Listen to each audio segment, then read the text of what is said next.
Hey everybody, my name is Jared Malott, and this is the Indianapolis Colts Stampede Blue post-game wrap. The Colts lost yesterday to the Houston Texans. The final score was 32-31. The Colts season is over. Thank goodness, right? And obviously, the Colts as an organization, particularly players, that's going to change. A lot of people are upset that the Colts lost yesterday. I'm not. The Colts need the draft pick. They need the reset. They need the hard reset on the whole org. I think it's a little asinine that Jeff Saturday thinks his job's safe or that he is a viable head coaching candidate at this point. His decision-making in game is miles worse than Frank Reich's ever was. And he got fired and was a little over 500. Jeff Saturday is like 1-7 as a head coach. And today has gone on interviews and not taken accountability for his mistakes and instead tried to place blame on the organization, on the way things are, and effective leadership does not make excuses. Effective leadership finds a way to win, find a way to not give away games. And the Colts put themselves in a myriad of positions I wouldn't want to ever be in. Sam Ehlinger was 23 of 35 for 209 yards, 2 touchdowns, 2 interceptions, and sacked twice. Not bad for a guy that hasn't got much of an opportunity. Davis Mills, 22 of 38 for almost 300 yards, 3 touchdowns, 2 interceptions, only sacked once, had a little better day. Jeff Driscoll came in and relieved him and was 2 for 2. But yeah, the Colts absolutely shut down Houston's rushing attack. 23 carries for 59 yards. That's less than 3 yards a carry. And for the Colts, 33 carries, 196 yards, almost 6 yards a carry. Of course, Zach Moss, 18 carries, 114 yards, and a touchdown. And also, he's up for FedEx Ground Player of the Week. Yeah. In the secondary, the Colts did not show up to play. Brandon Cooks had 5 receptions for 106 yards and a touchdown on 6 targets. Jordan Akins had 4 catches for 70 yards and 2 touchdowns. Tegan Quitoriano had 3 catches for 83 yards. And so just looking at, longs of 33, 52, 28, you're going to lose games when you're giving up big splash plays. We know that, right? Deion Jackson did have 6 catches for 75 yards.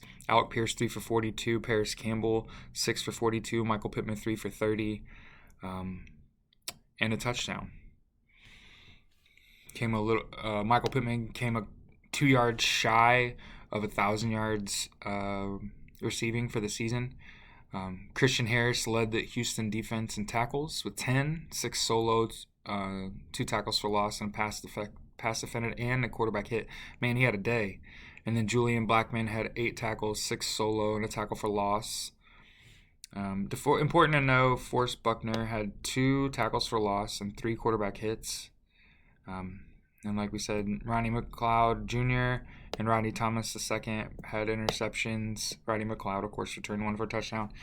Jonathan Grenard had a 39-yard interception return for a touchdown. And Christian Kirksey also had a touchdown, or had an interception.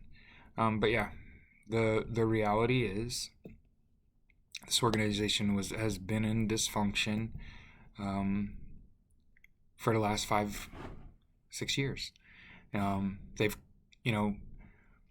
Chris Ballard got to do what almost no other GM ever gets to do, and that's completely rebuild a roster.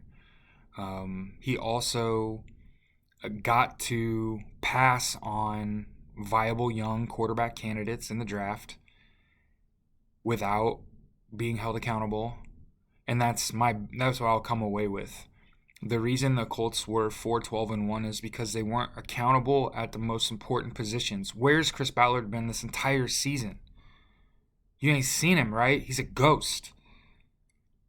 The 2 highest paid the quarterbacks on this team, probably the highest paid players on the team. I'm guessing Nick Foles and Matt Ryan didn't even make it the full year. I'd argue Nick Foles' career's over. Matt Ryan's may very well be. So it's going to be a much different looking team. The rumor right now is that Chris Ballard's going to remain the GM.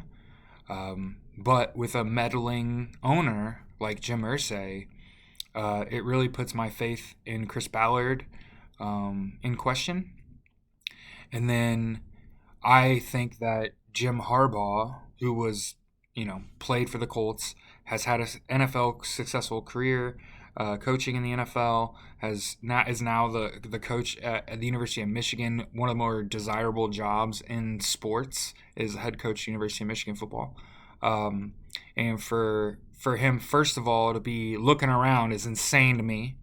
And then furthermore, for the Colts not to be the obvious, the shoe-in, this is where this guy's going, it kind of tells me that I'm right about the organization, its dysfunction, its meddling owner, its ghost of a GM, right? And again, I'd argue if you're not close with and cool with like the likes of Pat McAfee, for example, like if we don't have players and coaches going on there and having a good time and shit, it's because there's dysfunction in the organization. The team's not winning and the players aren't happy, right? So that's why this happens. So this has been Jared with Stampede Blue. This is your Indianapolis Colts post-game wrap. Go Colts. Podcast still coming. I'm going to try to create content. I'm here in Charlotte, North Carolina this weekend for the annual Football Coaches Association annual seminar. It's my first. Dabo Sweeney, head coach at Clemson, and Brett Bielema, who I believe is the head coach at Illinois, and their staffs are all down here. I've seen Wake Forest. I've seen obviously UTEP. I got buddies with Soldiers to Sidelines that are coaching at UCLA. We heard one of their offensive coordinators talk to us yesterday. So yeah, it's been an amazing experience. I'm glad that I'm here. I'm sorry that I didn't get to watch the Colts game yesterday. I had to watch it today. And then obviously I'm making my video a little late, but it's for a good reason, right? I think that one of the things that we're missing in journalism specifically is somebody that's actually not just going out and ramming their, I'm not out there on LinkedIn applying for jobs. That's not what I'm doing. I went to an organization who is a professional organization aimed at teaching people how to be coaches, specifically veterans, with the idea of getting us on NFL sidelines. And that's going to happen one day, right? But instead of just jumping in and getting a job, I got a bunch of training and a bunch of certifications. And a lot of you know that. I have 2 football coaching certifications. One of them's from the New York Jets. I also have an adaptive sports certification for injured athletes. And I have a strength and conditioning certification, all from Soldiers to Sidelines.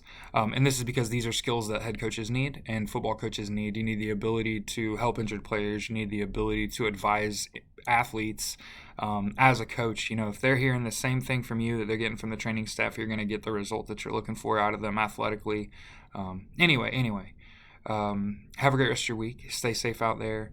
Enjoy the College Football National Championship tonight. I know I will. And then we'll see you soon.